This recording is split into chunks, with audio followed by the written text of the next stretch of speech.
para a gente dar esse pontapé inicial, fala um pouquinho mais sobre o manifesto mesmo, qual o contexto que ele foi escrito, né? Por que que ele foi escrito, como, quem. Se puder dar um geralzão aí sobre o manifesto, ia ser legal para ela. Vamos começar, então acho que é o principal, né? Quando a gente, assim, principal, muito importante quando a gente começa a estudar qualquer texto, começa a estudar o marxismo, né? Sempre a gente entender de onde vem, quem foi, por quê, né? Acho que é muito importante começar por aí. Para quem não conhece, né? Eu acho que poucas pessoas talvez não conheçam, mas sempre tem a galera nova que está chegando e são, né, muito bem-vindos, bem-vindas. Quem está chegando agora para conhecer aí. O manifesto foi escrito pelo Marx e pelo Engels, né, os conhecidos como os pais aí, os fundadores do socialismo científico, né? O Marx, que era alemão, né, e vinha aí de uma família inclusive judia, né, mas que se converteu tal ao protestantismo na época. E aí ele era de uma família, nenhum dos dois era de família pobre, né? Então isso é uma coisa interessante, porque se fala muito dessa questão, né? Mas assim, o Marx era de uma família de classe média, podemos dizer classe média alta, e o Engels era rico, né? O pai dele era dono de várias empresas na Inglaterra e tal, só que eles usaram isso, né? Essa capacidade que eles tiveram, né, na época de estudar, de se desenvolver, para se aprofundar no entendimento da sociedade, né? E com isso compreender qual era o principal problema da sociedade. Então eles se dedicaram a estudar, né? E a produzir. Na época se tinha aí um movimento revolucionário, né, um movimento contestador muito forte na Alemanha, principalmente, e eles vão então se conhecem ali por volta de 1840 e eles passam então a produzir juntos, né, vários materiais. Então o manifesto é um deles, mas eles produziram vários outros textos, né, o mais conhecido obviamente o Capital, né, mas vários outros textos que falam sobre a questão da própria do estudo da natureza, né, do estudo da história, do estudo da filosofia. Então, são dois grandes autores, em geral, né? Pode ser usado em várias áreas, pode ser estudado o marxismo, né? Várias áreas do conhecimento da humanidade, né? Não só nessa questão política, né? Mas na questão histórica, social, econômica, mesmo das ciências da natureza, né? Da física, da química, a gente pode usar o Marx e o Engels, e eles também atuaram muito, né? Na oposição na Alemanha, né, seja escrevendo, o Marx escrevia para vários jornais, né, na época, e revistas, e também na criação das organizações de trabalhadores, né? Então, a Liga dos Comunistas, depois a Associação Internacional dos Trabalhadores, depois a Segunda Internacional. Então, eles sempre tiveram nessa frente, né, de unir a classe trabalhadora.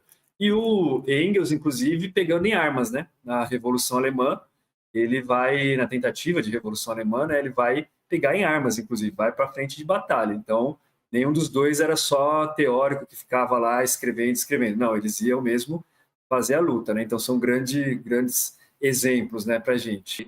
Esse texto, né, do manifesto, ele foi comendado lá, né, em 1948 e quase que não sai também, né? Demora um pouco para sair, né? Como que é essa curiosidade aí do manifesto também? Sim, é interessante, porque até nessa questão do contexto, né?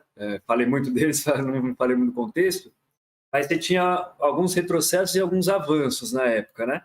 Então você tinha algumas revoltas, como falei, na Alemanha, você tinha o começo da classe trabalhadora se organizando em vários países da Europa também, começando aos poucos ali nos Estados Unidos, né, também. E você tinha essa tentativa de unir a classe trabalhadora, né? Então surge a Liga dos Justos, né? Que era principalmente ligado ali ao socialismo utópico, né? Chamado socialismo utópico, que vai vir com alguns filósofos, alguns socialistas, principalmente na França, né? Na Inglaterra, o Owen, o Fourier e tal, que tinha uma ideia de uma sociedade justa, né? Queria tornar o capitalismo mais justo, né? A ideia deles assim, né? Então tomam algumas medidas e tal, até conseguem alguns avanços, mas em pouco tempo vão à falência e tal, porque os capitalistas não aceitam as ideias deles, né?